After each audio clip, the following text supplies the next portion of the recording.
Kumain kami ng libre, may free wifi at nakapagpahinga kami ng komportable. Hi mga ka-PG, share ko lang yung 4 times experience ko sa free access lounge habang naghihintay ng next flight.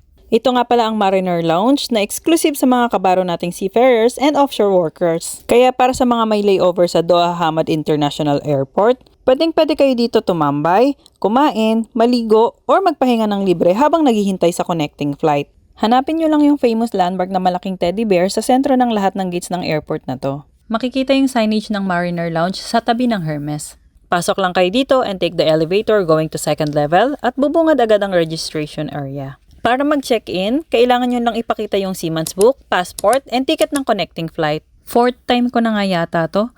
Pasampa at pauwi, dumadaan talaga ako dito. May mga designated room dito katulad ng television area kung saan meron sofa, tables, syempre yung flat screen TV. And this is also my favorite spot.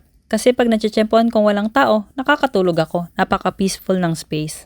Sa katabi naman, business center, maraming computer and printer facilities. Then sa tapat nito, yung smoking room. This is the dining area with comfortable seating. Pwede din mag-charge habang nakatambay. Very spacious and relaxing. Ito naman yung beverage section. They offer sparkling and regular water, soda, juice, coffee, and even alcoholic beverages like beer and wine. Lahat yan libre. This is the buffet corner na nagsiserve ng international food like fruits, cheese, cold cuts, wraps or sandwiches. Meron din congee, cereals, at iba't ibang pastries. Nagpapalit sila ng menu kaya iba't iba yung naaabutan ko. Depende kung breakfast, lunch, or dinner. Kahit midnight, continue sila 24/7. Lahat yan libre and no time limit. Ang babait at masikaso pa ng mga staff.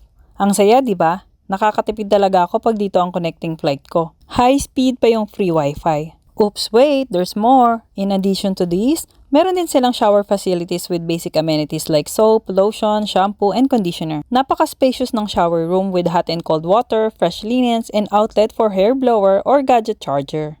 Tuwang-tuwa talaga ako sa lounge na to. One of the perks of being seaman. Thank you Qatar Airways for providing this lounge for us. Salamat din pala at nakapag-shopping ako ng libre sa Qatar Duty Free ng worth of 15,000 pesos. Isa-separate ko na lang yung vlog kung paano ko nagawa yun. Kaya follow, like, and share for more tipid hacks. Oops, by the way, sa mga kapwa ko OFW, sea-base or land-base, meron din tayong exclusive lounge sa Pinas. Meron sa Terminal 1 and 3. So far, isang beses pa lang ako nakapunta sa OFW lounge sa Terminal 3. The lounge offers free buffet and Wi-Fi access before and after flights. They are serving juice, coffee, local food katulad ng lugaw, salted egg, puto, ubi pandesal, maha blanca, banana muffin at meron pang iba. Meron din silang charging station. Salamat sa San Miguel Corporation, OWA, DMW at iba pang nag-sponsors ng lounge na to. And that's it! Ciao!